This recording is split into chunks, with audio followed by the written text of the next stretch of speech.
Welcome to the How Did Show, where interesting people answer the questions, how did I get here? And how in the hell did I get here?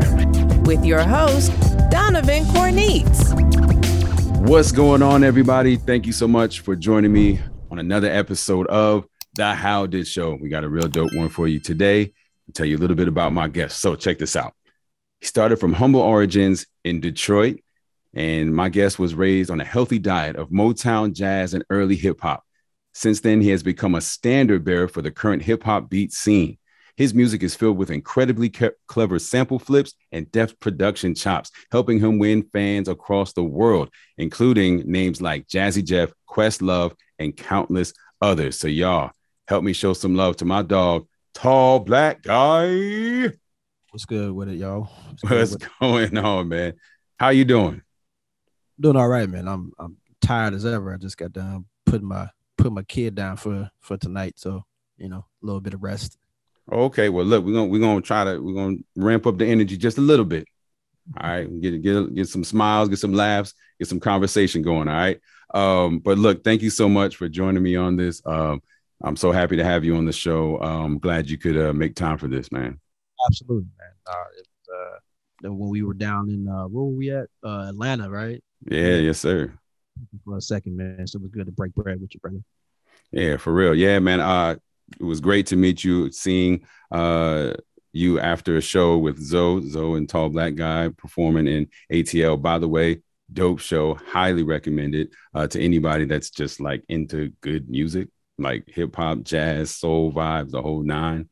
So yes, we got to kick it there and led to you being on the show. So I really, really appreciate it. But yeah, we're going to jump right into this thing. So this is called the How Did Show, right? So that means the first question is you answering, how did I get here? So let the people know, how did you become Tall Black Guy? How far are we going to go back? You let me know, man. We don't have to go back to like, well, I was born on a Tuesday. We don't have to go back that far. Right. You know what, man? So I would say probably the easiest way is that my pops was a real heavy jazz guy, real into music and stuff like that. But the thing is, he's only like 19 years older than me. So at the time when I was born and just my whole journey into music, he grew up in like the golden era of hip hop. So, from time hip hop started, or a little bit after hip hop started, and then which is in the 80s, and then in the 90s, right. kind of caught on or whatever. And then I had like cousins that were like 10 years older than me. So I had an influence of my family that kind of just put the good stuff put me on to that type of stuff anyway, Right. And as I was growing up and stuff like that, I started getting into, hip hop and trying to find my own groups. I remember Snoop, all of the Death Row stuff was like my jams back in the day. Oh, for real? Okay. Absolutely. But then, I ended up finding like Gang Starr, stuff like that. And that was, yes, sir. That was the point. I was like, okay, this guy's dope. I ended up finding out who it was with DJ Premier. And I'm like, man, Primo. Yeah, he's the dude. You know what I mean? So I was like, man, and it still, time had passed. I didn't really start making music until maybe around like 17, Okay. But I had, friend, my family and stuff, like I said, and then another thing was too, is I beatbox as well. So I would take the beatbox was a way of me making music, and right. that just translated into me like, okay, I'm gonna go buy me a program, because at the time my parents they didn't have the money to buy me an MPC, and me not knowing anything back then, like I wasn't saving no money. Yeah. Somebody's supposed to give you something. Nah, you got to save your money. So I ended up buying this program called, at the time it's called Sonic Foundry Acid 2.0. I remember Acid. I remember. That was a dog choice at the time. And from there, it just became a sick obsession, in the beginning, I'm talking, 18, 19, 20 hours sometimes sitting in front of a computer screen. With those little color blocks going across on Acid. Yeah, it was you know, it was a more of like a techno program, but I don't know how I figured out to kind of do my thing with it. So I spent basically about 20 years in that DAW that basically led to me traveling a lot of the world, you know, from like South Africa to Australia, Japan, Wow. Europe, off of this $60 program, you know what I mean? And Yeah, that's just real. time and dedication, you know, that led me to this moment right now, you know, and still trying to go further. Now I don't use it anymore. You know, I'm a Mac user now. Right. I use a Logic and Ableton now. So Okay. So like from the time of you kind of like learning about music and you getting into it with Acid and being influenced by people like DJ Premier, how did that turn into something like where you're saying, this is what I want to do rather than, yeah, this is kind of fun. It's kind of a hobby. How did it become the thing you do? um I mean, when it was the only thing that I wanted to do, you know, Okay. before music came along, I was, you know, I played ball, basketball, a little bit of college and high school. Um, but you Okay. know, looking back at it now, I didn't really put the time in to do that. You know what I mean? Right. And so music, it was just a thing. It became a hobby. And then, you know, over time, I was just spending so much time, you know, to the point where, you know, my parents thought it was something wrong with me because I would never go outside. You know, I really, you know, girls were like, forget the girls right now. You know, I'm trying to be in the house making this music. Music. So right around like the 6th or 7th year of me just trying to figure it out, you know, trying to figure out, you know, what I wanted to do. You know, I went to college, you know, I did that. That wasn't really working out. Okay. And then around like year 7 or 8, you know, I started presenting my music and showcasing it, you know, and I was getting very good feedback. You know, Okay. I'm a try whatever I can, you know, and I still didn't never really take it, you know, as in forms like I didn't really know what I was doing. I was just working a job and then I'd come home and do music. That's all I did. Right. So maybe about, so we're gonna fast forward it to around like 2000, I want to say 12, 2012, Okay. when I went out of the country, when I went to go to Australia, then I was like, okay, yeah, this thing is real. Yeah. Dream came true.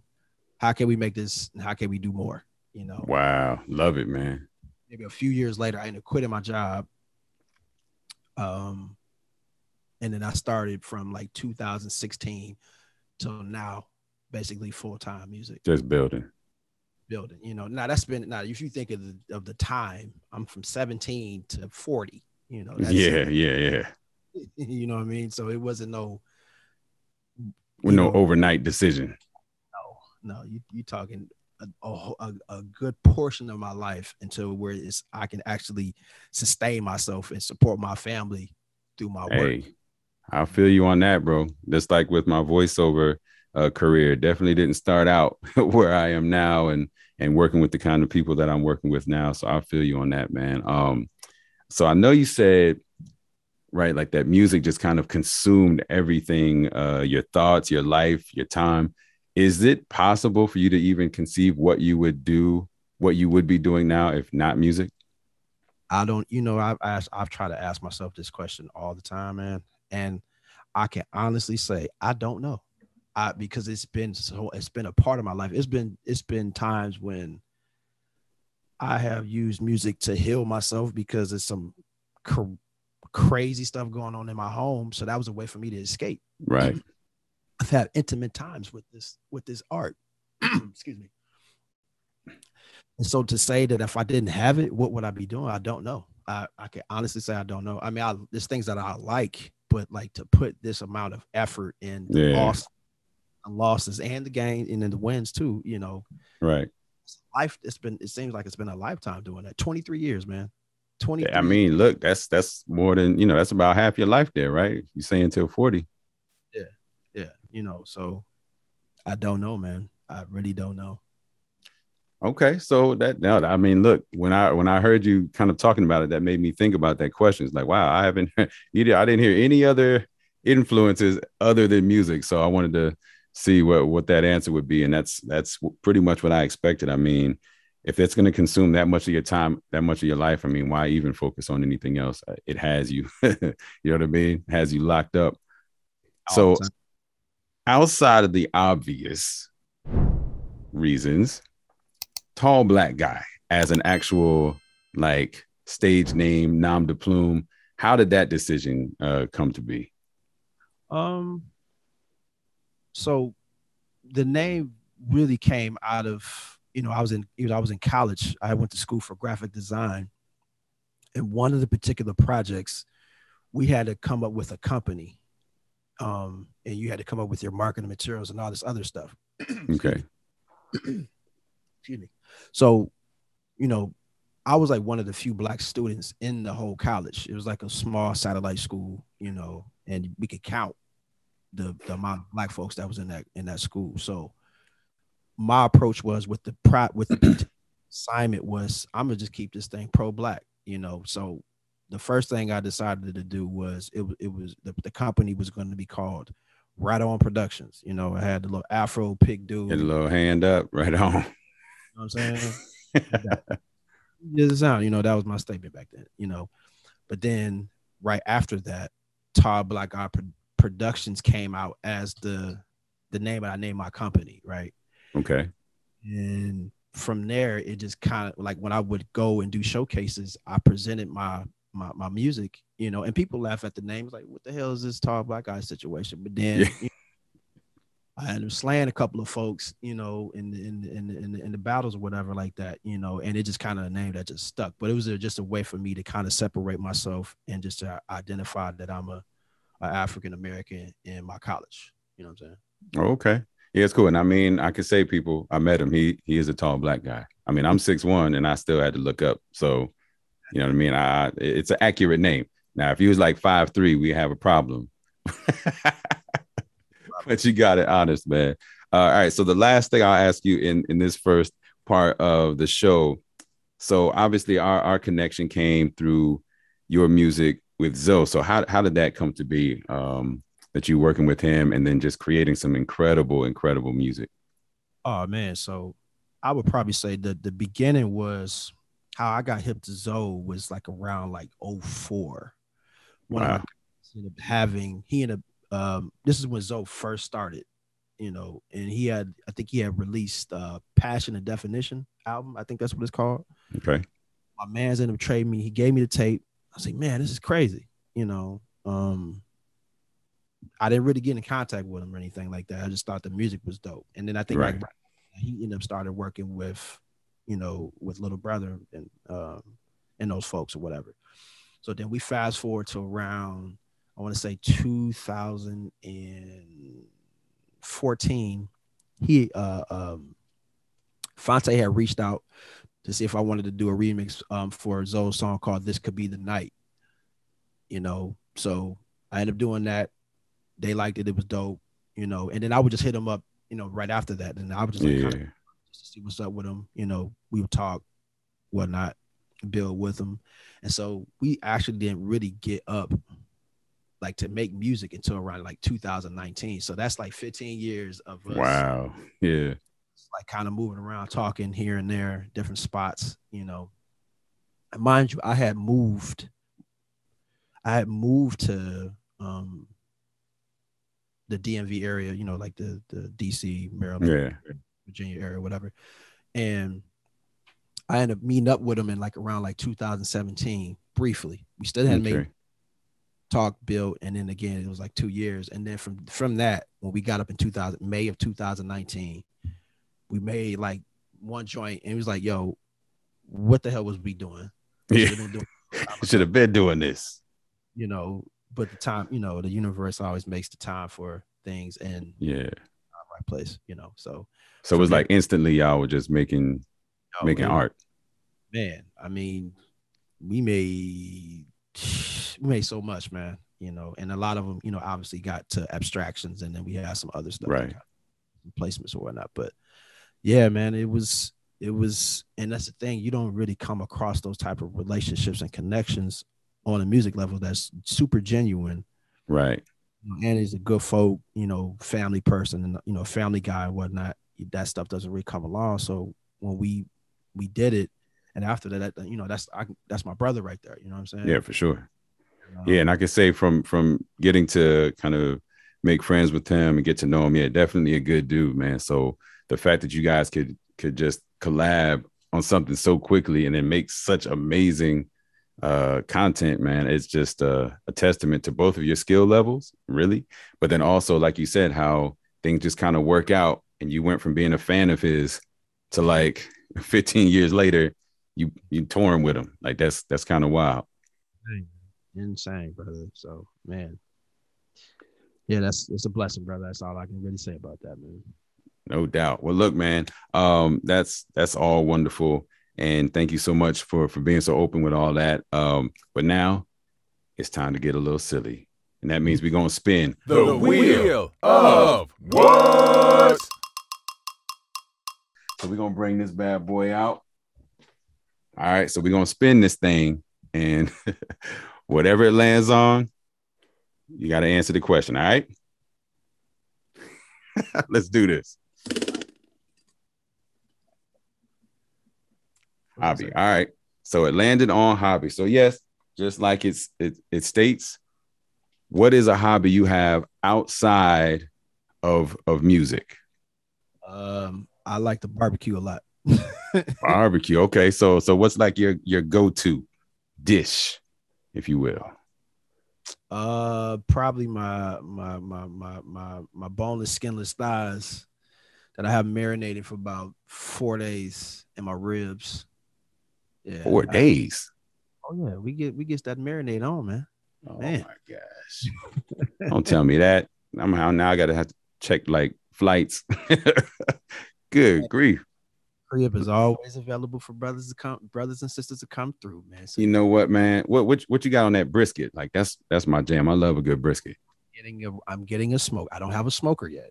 So okay. That's my next purchase is that good smoker. So, y'all keep buying tickets to the shows so this brother can knock down like the best smoker they got so that I can be greedy and go get me some brisket. That's what's up, man. That's one of those things that like I've always said I wanted to get into, like the barbecuing and grilling and all that. And I mean, I'll do like the standard, throw some wings on there, burgers, hot dogs, but that's not really like barbecuing, right? I just like, it seems so just time consuming as far as like the prep. It's all in the prep, man. And I think people just want to throw meat on some flames and think that's barbecuing. Yeah, you got to be patient. And I mean, it's been some trial and error. I mean, I didn't overcook some ribs before and they tough. You had to be like, nope, back to the drawing board. With chicken and stuff like that, you overcook chicken and it's tough, or you undercook. I've undercooked before, thinking I'm doing the right thing, and then you go and bite into it and it's a little raw. Oh yeah, that's never a good look. But yeah, just over. I mean, truth be told, man. I mean, I like doing it because it's like a form of therapy, outside of the, and I just enjoy, cooking and smelling the smoke. You know, and sitting out there with a cigar and some good drink if you got it. So yeah. So like you just let me know that a trip is in the works now. That's it. It's gonna happen. So yeah. All right. No, so now, you done got my appetite fired up. So now we move to the second part of the show, and that is you answering, how in the hell did I get here? And so this is, a story about something that occurred to you that really made you stop and say, all right, dude, like, what the hell is going on? How the hell did I get here? So let me know what it is. And yes, leave out the names to protect the guilty and the innocent. Right. So I go back to like, what was this? This is September 2016. I was on tour in the US. I was living in the UK at the time. Okay, by the way, he just slid that flex in there. I was living in the UK at the time. Hope y'all caught that. All right, go ahead, continue. So I was in LA, and a DJ friend of mine had asked me to come on to this to his show, right? He said, yeah, come through, kick it, you could showcase your stuff too, and I'm gonna be playing my show as well, right? So I I got there, did my thing, but then we started having, some drinks and stuff, and then we had some smoking goods, right? You partook of the things. Right? Hey, Slim, all I can say probably the next 15 hours was insane, fam. So I did that. And for some reason, bro, I don't know if I was tweaking. I don't know what's going on. All I know is that at some point I felt funny and I thought everybody in the room was Illuminati. Don't ask me why. Wow. Yeah. You was on that. Listen, that ooh-wee. I thought everybody was Illuminati. Oh my goodness.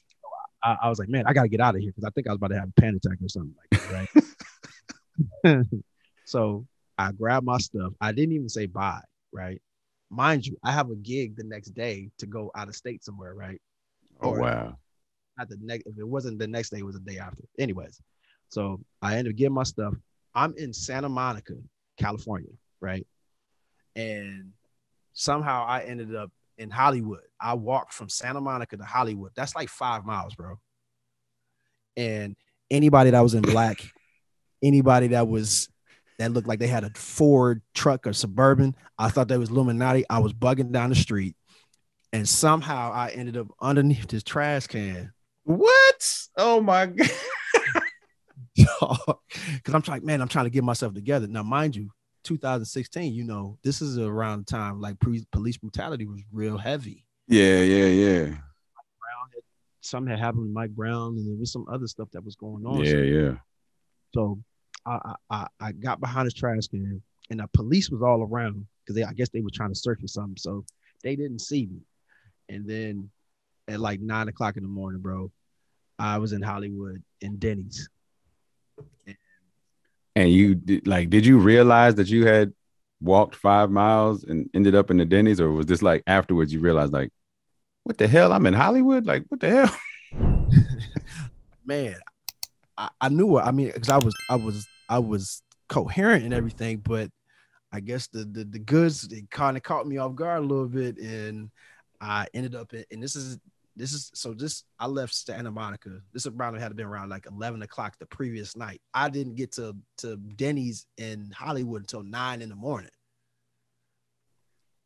So, good grief, man. You had all night just walking, hiding behind stuff, paranoid. It was like that. Whoever that was, we're not gonna put it out there. I don't know, but whoever it was, I'm gonna say don't partake with them no more. They got some different. You can hang, but I don't know if you want to. This is giving me smoky vibes. Sitting in the what was it? Sitting in a chicken coop. It was like that, dude. It was like that, and the crazy part about it, the whole reason I was even there to even come to the show, my man was showing me love. So it's not like he was trying to do anything bad to me. Yeah. It was probably this. I probably took the smoke and the drink and put them together, and that probably was a good moment to do that. Or I did excess of one that I shouldn't have done, or something. Yeah, something didn't quite mesh right with the chemicals. Something was flip-flopping or something. Well, I'm glad you at least was safe. You made it through. Got a guy just roaming the streets in the middle of the night, hiding behind stuff. That's not really a good look, man. That is true. How did I get? Yeah, man. Oh, wow. I can honestly say I was not expecting that. So thank you so much for sharing that. That is hilarious. But glad you made it through, man, because that could have went sideways. No, this was the thing. So after all the stuff settled, and mind you, my ex-wife, she was beyond pissed off about that. Yeah, I could imagine that. Yeah. What am I about to say? You said it was like I guess something that happened afterwards. I forgot that fast. See, look at that. You still feeling the effects, bro. It's been that many permanent damage. But no, man, that is a wild story, bro. Thank you so much for sharing that. And so that is a great way to kind of take us to you letting the people know what you got going on, what's next for Tall Black Guy, and plug what you got going on. So I guess obviously me and Zoe are in the stew, kind of working some things out for another release. I know we've been working real heavy with Cy Smith. We've been working. We got some jams up for her, and then outside of that, we trying to work on another joint collaborative album, with me and Zoe. And then really, man, just kind of, getting my chops up, in the studio, get my plan up. I want to do a jazz album, but to try to do it the right way and a lot of studying, I'm not going to rush that process. Right. And then just a lot of collaborating with a few artists that I really enjoy their music. So we kind of been exchanging. It's this brother named YU. Okay. He was low budget back in the day. And he used to be in this group called the 78ers. So me and him work on the joint. And it's this new sister that's from Atlanta called Jazzy Jeff. Oh, wow. Okay. Amazing voice. Kind of sounds like she's in like that Mille LaRue. Okay. I mean, young sister too, at that, but she get the real, so we've been working on some stuff. And yeah, man, that's pretty much about it right now, enough to keep me a little busy. And then obviously being a family guy, with the kid and watching him grow up, that's cool. Yeah, for sure. I know what you mean, man. I got two sons, so I know all about that. That actually makes me think of something. So what would you say is like a dream collaboration, like a bucket list collaboration? Jill Scott. Just wow, yeah, that answer quick. Jill Scott and Layla Hathaway. I mean, can't really say nothing about that. Those are great. I'm looking forward to it. I'm gonna just say it's gonna happen. How about that? We claiming it now. Those two right there. Those are the bucket list joints right there.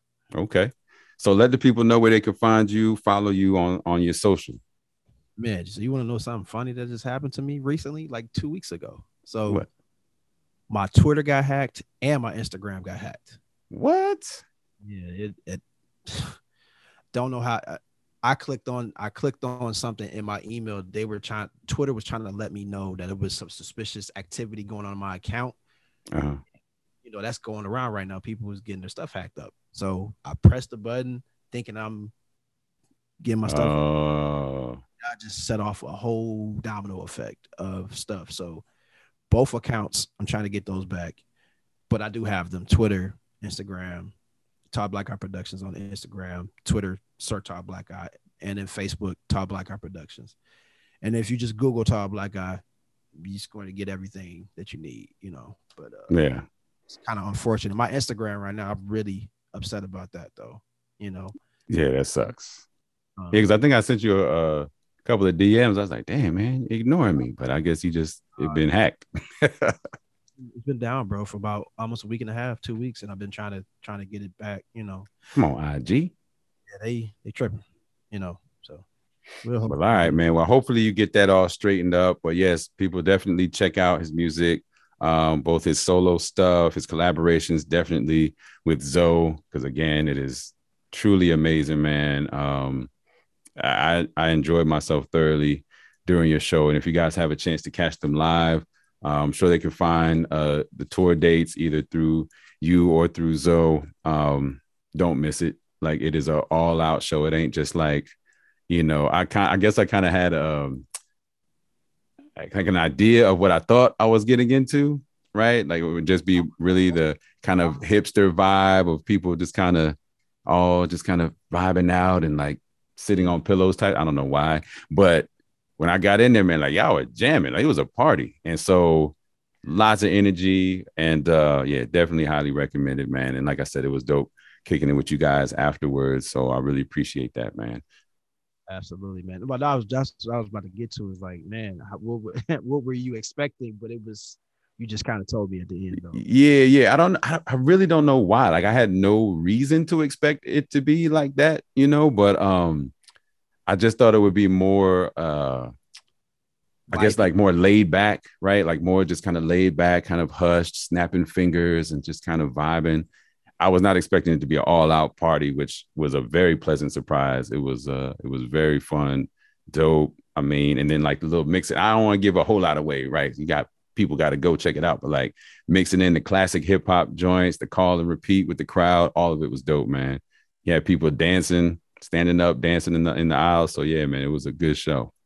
I'm saying though, bro, like that's what the show's supposed to do. It's supposed to get you to move. It ain't supposed to put you to sleep. You know what I'm saying? 100% agree. And me and Zoe talk about it all the time, man. Like movement. You need people to move and interact and all these stuff. And you know what's crazy? I think the pandemic, because people were in the house for so long. Yeah, it's stuck. It's still a tug that, you know, when you're on stage, you know what I mean? Because people have been so isolated for so long, you know what I mean? But, but what's crazy is that some, you know, a lot of the shows as we've been doing as of recently, you know, each crowd is just moving more and more and more, you know what I mean? So, you know, but yeah, man, like I like the vibey stuff. That's cool. But yeah, you got to move. Hey, look, I agree with you 100%. I'm so glad that I was able to. And I mean, look, like you said, with the pandemic and quarantine and isolation, it really was a thing of like, yeah, I mean, but should we really? And I was like, man, we gotta go support, because I knew Zoe through his work on Sherman Showcase, right? Absolutely. So I was like, you know, I gotta support the homie. So I just went, like, just literally just like, look, he's in the town where I live. I got to go check him out. And then my wife and I went, and we were in there like, yo, this is a party. Like it was great, man. So I was so happy that we went. So again, man, I can't recommend it highly enough, man. It was really dope. But thank you so much for being on the show, man. I hope you had a good time. And hopefully we'll check you out, man. I mean, if y'all come back to the ATL, man, I'll be in the front row. I would definitely love to, man. We gonna make something happen, man. But other than that, the crib is always available when you want to come and break bread at the crib for the young barbecue, man. Oh my goodness! All right, man. Yeah, we did. You think I'm playing? This is happening. But y'all, thank you so much to Tall Black Guy. Thank you guys for checking it out and supporting the How Did Show. And we'll check you out on the next one. Peace. What's going on, everybody? Thank you so much for joining me and having some fun as we interview some really, really interesting people. So go ahead, like, comment, subscribe, and be on the lookout for more episodes of The How Did Show.